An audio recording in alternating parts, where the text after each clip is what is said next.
रब्बिल आलमीन वल आक़िबतु लिल मुत्तक़ीन वस्सलातु वस्सलामु अला नबिय्यिल करीम अम्मा बाद फ़अऊज़ु बिल्लाहि मिनश शैतानिर रजीम बिस्मिल्लाहिर रहमानिर रहीम वक़ज़ा रब्बुका अल्ला तअबुदू इल्ला इय्याहु वबिल वालिदैनि इहसाना इम्मा यब्लुगन्ना इन्दकल किबरा अहदुहुमा अव किलाहुमा फला तक़ुल लहुमा उफ़्फ़िन वला तनहरहुमा वक़ुल लहुमा क़ौलन करीमा वक़ाल अलैहिस्सलातु वस्सलाम हुमा जन्नतुका व नारुक अव कमा क़ाल अलैहिस्सलाम।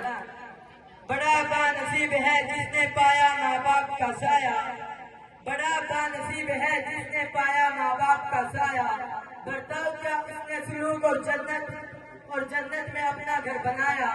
फेरा जिसने इताअत वालिदैन से रुके सरवर, फेरा जिसने इताअत वालिदैन से रुके सरवर, हर जुस्तजू में मैंने उसको नाकाम ही पाया। हज़रात गिरामी, इस वक्त मुआशरा जिन बुराइयों और खराबियों में मुब्तला है, हर शख्स उनके मजमूम और परागंदा हज़रात से दो चार है। बुजुर्गों के हालात पढ़कर और उनकी खूबियों को याद करके आज लोग खून के आंसू बहा रहे हैं, मगर गौर करने से मालूम होता है कि मुआशरे की ये बेराहवी खुद ब खुद वजूद में नहीं आई, बल्कि इसके लाने में मुआशरे का अपना हाथ भी है। अगर आज का मुसलमान अपनी औलाद को इस तालीम और तरबियत से आरास्ता करता जिससे हमारे बुजुर्गों